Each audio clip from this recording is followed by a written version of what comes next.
Good morning students. आज अपन पढ़ने जा रहे हैं एमएससी फाइनल प्रैक्टिकल के topic study of museum specimens के अंतर्गत इक्तियोफिस स्पेसिमेन। अभी तक अपन स्टडी अपनी चल रही थी स्टडी ऑफ फिशेस। पीसीज जो अपनी सुपर क्लास है वो ख़त्म हो चुकी है और अब अपन पढ़ रहे हैं इक्तियोफिस, जो कि स्टडी ऑफ एम्फीबियंस में सबसे पहला अपना म्यूजियम स्पेसिमेन है। म्यूजियम स्पेसिमेन की स्टडी जब अपन करते हैं सबसे पहले अपन देखते हैं उसकी सिस्टमेटिक पोजीशन। तो इसके सिस्टमेटिक पोजीशन की अगर अपन बात करें तो किंगडम इसका एनिमिलिया होता है, फाइलम कोडेटा, क्योंकि जो बेसिक फंडामेंटल कोडेड कैरेक्टर हैं वो इसमें पाए जाते हैं। क्लास एम्फीबिया, क्योंकि ये जो इसकी लाइफ है वो वाटर और लैंड दोनों पे कंप्लीट होती है, इसलिए एम्फीबियन कहते हैं। ऑर्डर जिम्नोफियाना। जिम्नोफियाना का जो की कैरेक्टर है वो होता है कि इसकी जो सरफेस है बॉडी की वो नेक्ड होती है, कि उस पर किसी तरह के अपेंडेजेस नहीं पाए जाते हैं, इसलिए इसको जिम्नोफियाना जो ऑर्डर है उसमें रखा जाता है। क्लास इसकी है एपोडा। तो एपोडा के अंदर कि इसके लेग नहीं पाए जाते हैं। फैमिली इसकी है इक्तियोफिडी, जो कि स्नेक लाइक इसकी बॉडी स्ट्रक्चर होती है, और जीनस है इसका इक्तियोफिस। अब अपन बात करते हैं इसके एक्सटर्नल मॉर्फोलॉजी की। जब भी अपन इक्तियोफिस की स्टडी करते हैं एज ए म्यूजियम स्पेसिमेन, तो हमेशा अपन को ये इसी फॉर्म में दिखाई देता है। तो और ये जो अपन देख रहे हैं ये इक्तियोफिस जो है उसकी फीमेल है। फीमेल जो होती है इसमें पेरेंटल केयर का अडेप्टेशन पाया जाता है, कि इसमें एक हाई लेवल की पेरेंटल केयर पाई जाती है, जिसमें जैसे ही एग ले करती है, एग देती है फीमेल, वैसे ही अपनी बॉडी को एग्स के चारों तरफ कोइल कर लेती है, और ये तब तक अपने एग्स के चारों तरफ बॉडी को कोइल करके रखती है जब तक कि लार्वा इसमें से बाहर नहीं निकल जाते हैं। लार्वा बाहर निकलने के बाद में ये अपनी बॉडी को सीधा करता है, कोइलिंग इसकी खोलती है अपनी कोइलिंग को, और लार्वा फ्री हो जाते हैं। जब तक कि लार्वा नहीं निकलते तब तक इसकी पेरेंटल केयर के लिए, इन अंडों की केयर के लिए, ताकि आने वाली जो जनरेशन है उसके ज़्यादा से ज़्यादा जो मेंबर हैं वो आ सकें, इसलिए इसमें पेरेंटल केयर के लिए ये फीचर पाया जाता है, और हमेशा अपन को ये इसी फॉर्म में दिखाई देता है। अगर डायग्राम की भी अपन बात करें तो इक्तियोफिस को अपन इस तरह की जो स्ट्रक्चर अपन को देखने को मिलती है इसी से पहचानते हैं, कि जो फीमेल का डायग्राम दिखाया जाता है और उसमें फीमेल जो होती है वो उस अपनी बॉडी को एग्स के चारों तरफ कोइल करके रखती है। इसके हेड रीजन की अगर अपन बात करें इक्तियोफिस की, तो इसका जो हेड रीजन होता है, देख रहे हैं कि अपन इसकी जो स्ट्रक्चर है ये एक स्नेक लाइक इसकी स्ट्रक्चर है, स्नेक जैसी स्केल्स इस पे पाए जाते हैं। और जो हेड रीजन है इसमें अपन को दिखाई दे रहा है कि इसमें एक आंख पाई जाती है, लेकिन इसे ब्लाइंड वर्म भी कहते हैं, कि इसकी आंख इनएक्टिव होती हैं, किसी काम की नहीं होती हैं, देखने के लिए इसमें काम में आते हैं। इसमें यहाँ पे टेंटेकल्स पाए जाते हैं, प्रोट्रूसिबल टेंटेकल्स होते हैं जो सेंसरी ऑर्गन के रूप में काम करते हैं, और इसको जो इसका रास्ता है नेविगेशन का काम करते हैं, नेविगेशन का काम ये करते हैं। अब अपन बात करेंगे इसके जनरल कैरेक्टर्स की। तो जो इक्तियोपिस है इसको अपन ब्लाइंड वर्म भी कहते हैं कॉमनली, और जो इक्तियोपिस है या फिर अपने जितने भी एपोडेंस होते हैं इनको सिसिलियंस कहते हैं।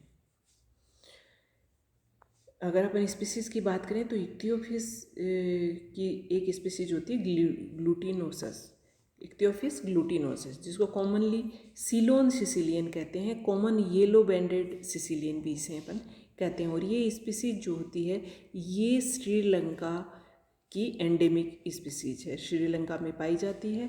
नेचुरल हैबिटेट की अगर अपन बात करें तो ये मोस्ट ट्रॉपिकल और सब ट्रॉपिकल फॉरेस्ट में पाया जाता है। सीलोन सिसिलियन जिसकी कि अपन अभी बात कर रहे हैं, जिसकी स्टडी कर रहे हैं अपन, जो ग्लूटिनोसस है, इसकी लेंथ की अपन बात करें तो 23 to 40 सेंटीमीटर इसकी लेंथ होती है और देखने में ये बड़े एर्थवर्म जैसा दिखाई देता है। इसकी स्किन जो होती है ट्रांसवर्स फोल्ड इसकी स्किन में पाए जाते हैं। इसके लगभग 300 ट्रांसवर्स फोल्ड्स पाए जाते हैं जिससे कि बॉडी सेगमेंटेड दिखाई देती है जैसे कि एर्थवर्म में हो।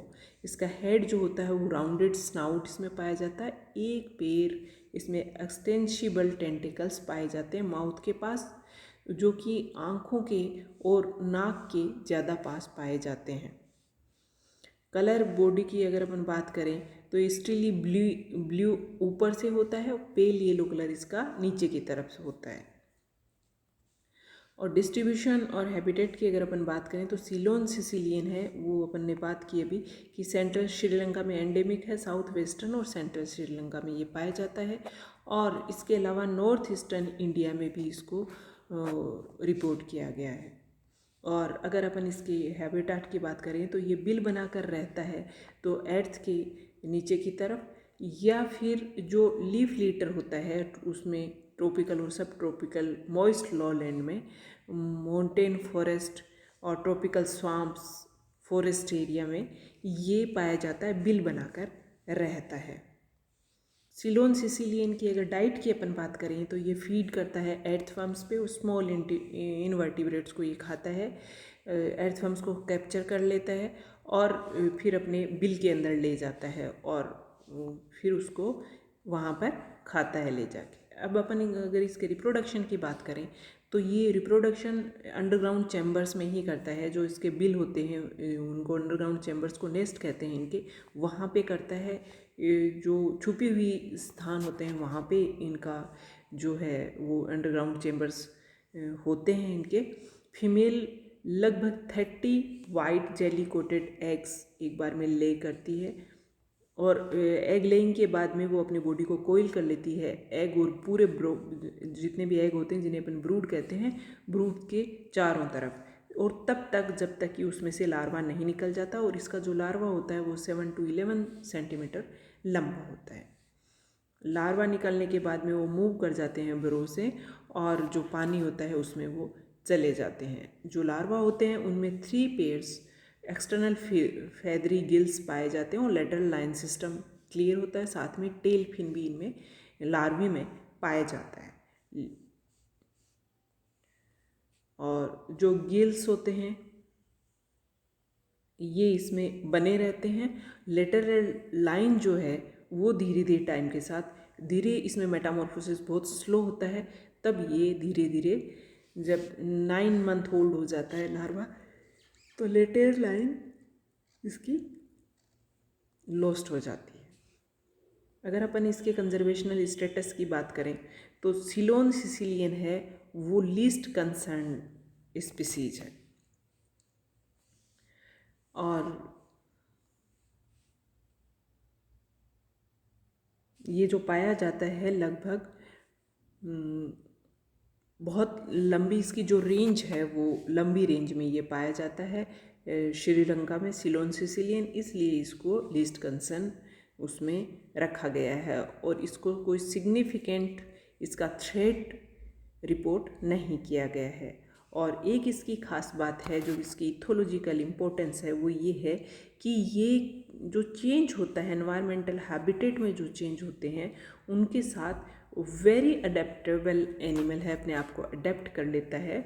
इसलिए इसकी जो एग्जिस्टेंस है उसको कोई खतरा नहीं है। और एक लार्ज एरिया इसकी रेंज जो पाई जाती है वो वेल प्रोटेक्टेड नेशनल पार्क्स हैं वो डेवलप किए गए हैं इसके लिए, including Sinharaja world heritage site, the Knuckles range forest reserve, the Dellawa forest reserve and the Udawattakele sanctuary Sri Lanka में।